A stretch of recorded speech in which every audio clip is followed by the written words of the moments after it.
이것 절대 같이 먹지 마세요. 큰일 납니다. 계란으로 하루를 시작하는 것은 많은 이들에게 일상적인 풍경이죠. 계란 프라이에 토스트 한 조각 그리고 두유 한 잔까지. 이 간단한 조합은 바쁜 아침에도 든든한 시작을 가능하게 해주는데요. 하지만 우리가 매일 접하는 이 계란에 대해 우리는 과연 얼마나 알고 있을까요? 계란은 단순한 식재료를 넘어 건강과 영양의 진정한 보물창고예요. 하지만 이렇게 사랑받는 아침 식사 습관이 된 계란이 예상치 못한 방식으로 건강에 영향을 미칠 수 있는 위험을 숨기고 있다고 한다면 믿으시겠어요? 오늘은 계란과 함께 먹으면 좋은 음식들, 그리고 피해야 할 조합까지 계란에 대한 모든 것을 파헤쳐 볼 예정이에요. 영상이 끝날 즈음이면 여러분은 아침 식탁의 질을 한 단계 더 높이고 건강을 보호하기 위해 할 수 있는 변화에 대한 확신을 가질 수 있게 될 거예요. 자, 이제 계란에 숨겨진 비밀을 함께 살펴볼까요? 반숙 계란의 숨겨진 위험성. 반숙 계란은 많은 사람들이 좋아하는 아침 식사죠. 부드럽고 고소한 맛으로 많은 사람들에게 사랑받고 있지만 여러분이 모르실 수도 있는 사실이 한 가지 있어요. 바로 반숙 계란을 먹으면 해로운 박테리아, 특히 살모넬라균에 감염될 위험이 높아질 수 있다는 사실인데요. 살모넬라균은 닭 배설물이나 닭의 내장에서 발견될 수 있는 교활한 박테리아로 종종 계란 껍질에 달라붙어요. 때로는 계란 속으로 들어갈 수도 있는데요. 반숙 계란처럼 계란이 완전히 익지 않은 경우 박테리아가 살아남아 몸에 들어갈 수 있답니다. 이는 구토, 발열, 설사, 심지어 심각한 식중독과 같은 증상을 유발할 수 있으며 특히 면역 체계가 약한 사람들에게는 더욱 위험할 수 있어요. 실제로 미국 질병통제예방센터에 따르면 매년 약 12만 명이 살모넬라균으로 인해 병원에 입원한다고 하는데요. 이는 결코 무시할 수 없는 숫자죠. 하지만 걱정하지 마세요. 해결책이 있답니다. 계란을 걱정 없이 즐길 수 있는 가장 좋은 방법은 계란이 완전히 익었는지 확인하고 먹는 건데요. 살모넬라균은 75도 이상의 온도에서 죽기 때문에 계란을 완전히 삶거나 튀기는 것이 계란을 즐기는 가장 안전한 방법이에요. 그리고 날달걀을 다룬 후에는 손을 철저히 씻는 것을 잊지 마세요. 반숙 계란을 정말 좋아하시는 분들을 위해 몇 가지 대안도 소개해 드릴게요. 우선 부드러운 스크램블 에그나 오믈렛은 맛있으면서도 안전하게 즐길 수 있는 좋은 대안인데요. 또는 완숙 계란을 만들 때 노른자를 으깨어 부드럽게 만들어 먹는 것도 좋은 방법이에요. 그리고 계란을 구매할 때는 신선한 계란을 선택하는 것이 중요해요. 껍질이 깨끗하고 균열이 없는 계란을 고르세요. 구매 후에는 냉장 보관하고 유통기한을 꼭 확인하시고 드세요. 계란과 빵, 건강한 아침의 시작. 계란과 빵을 자주 드신다면 정제 탄수화물인 흰식빵이나 베이글의 유혹은 과감히 뿌리치시고 대신 현미나 통곡물로 만든 빵을 선택하는 것이 현명한 선택이에요. 복합 탄수화물과 식이섬유가 가득한 통밀빵과 영양 만점 계란의 만남, 이보다 완벽한 아침 식사가 있을까요? 통곡물빵은 혈당 상승을 천천히 일으켜 오랫동안 포만감을 유지하고 신체 기능을 원활하게 하는 데 도움을 주는데요. 실제로 한 연구에 따르면 아침에 통곡물빵과 계란을 함께 섭취한 그룹이 그렇지 않은 그룹보다 점심시간까지 더 오랫동안 포만감을 느꼈다고 해요. 심지어 요즘에는 통밀빵이나 호밀빵, 잡곡빵을 구입하기도 아주 쉬워졌죠. 물론 가격이 조금 더 비싸긴 하지만 우리 몸을 위한 투자라고 생각하면 결코 비싼 가격이 아니에요. 장기적으로 볼 때 건강에 대한 투자는 항상 가치가 있답니다. 다만 주의하실 점이 있는데요. 통곡물 빵이라 하더라도 제품에 따라 정제 밀가루를 같이 쓰는 경우가 있으니 영양 성분표에서 통밀가루나 호밀가루, 잡곡이 주재료로 사용됐는지를 꼭 확인해 보세요. 그리고 식이섬유 함량이 높을수록 포만감을 주고 혈당 관리와 장 건강에 도움이 되니 성분표에서 이 부분도 같이 챙기는 것 절대 잊지 마세요. 일반적으로 한 조각에 3G 이상의 식이섬유가 들어있는 빵을 선택하는 것이 좋아요. 가공육과 계란, 무조건 피해야 할 조합.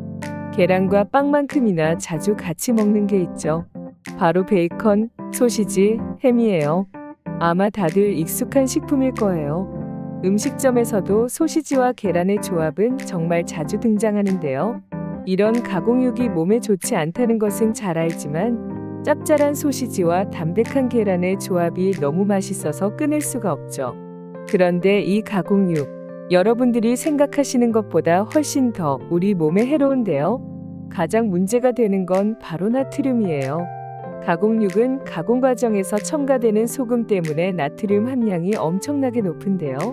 나트륨을 과도하게 먹게 되면 고혈압이나 심혈관 질환, 신장 질환의 위험을 크게 높이는 것으로 알려져 있죠.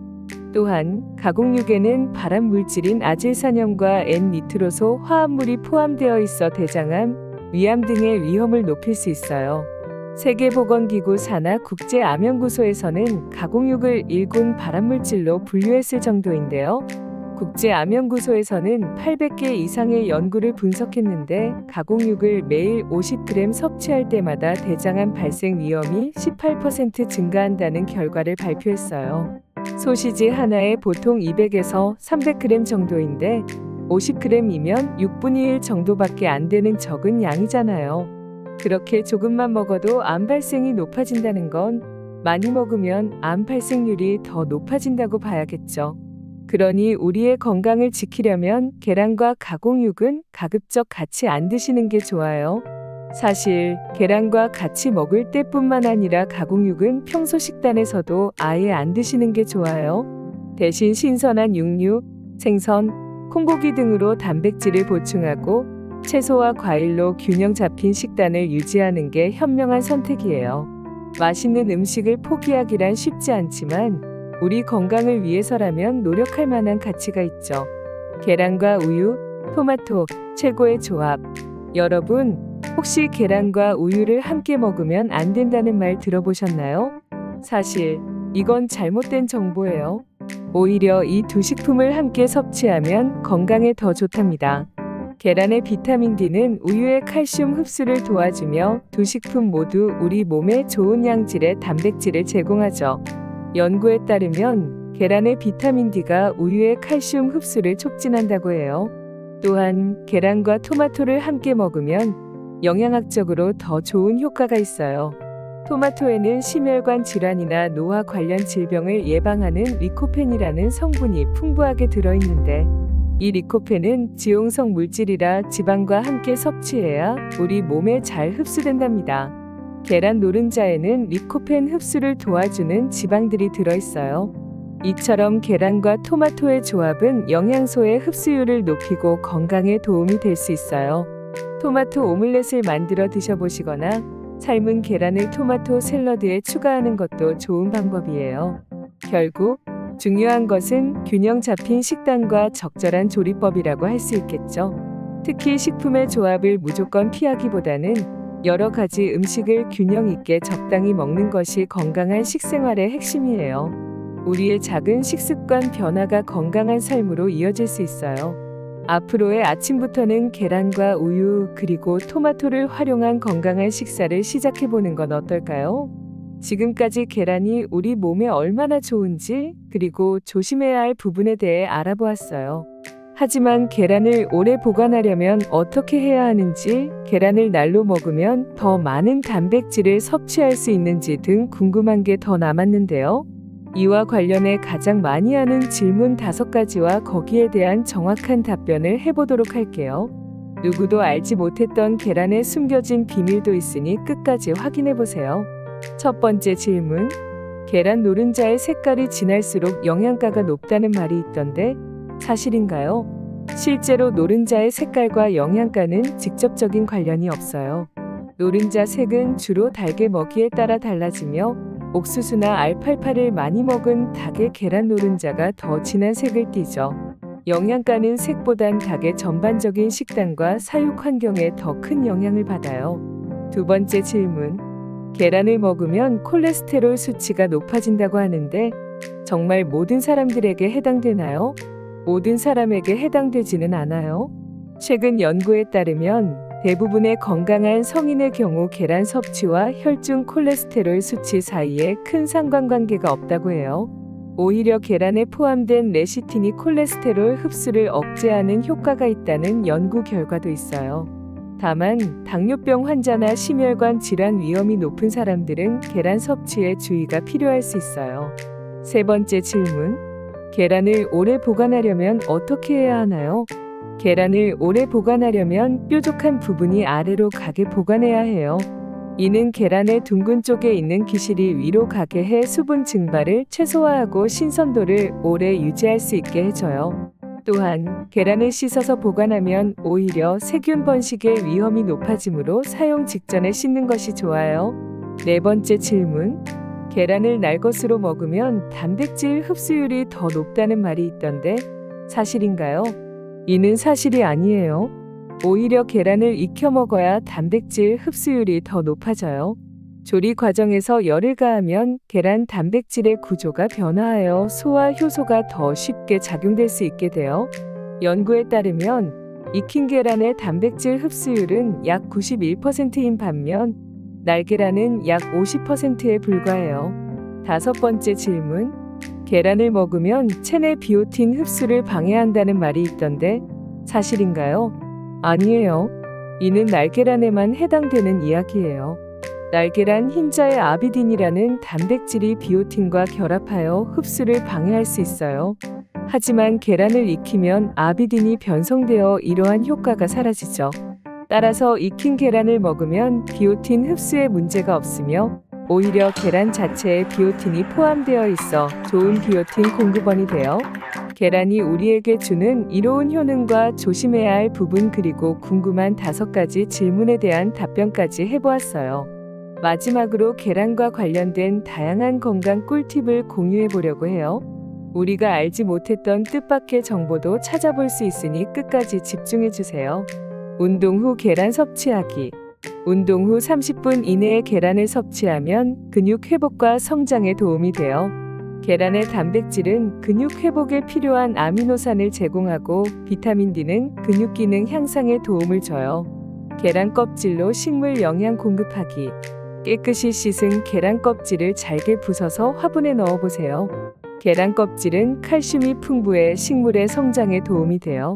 특히 토마토나 고추와 같은 채소 재배에 효과적이에요.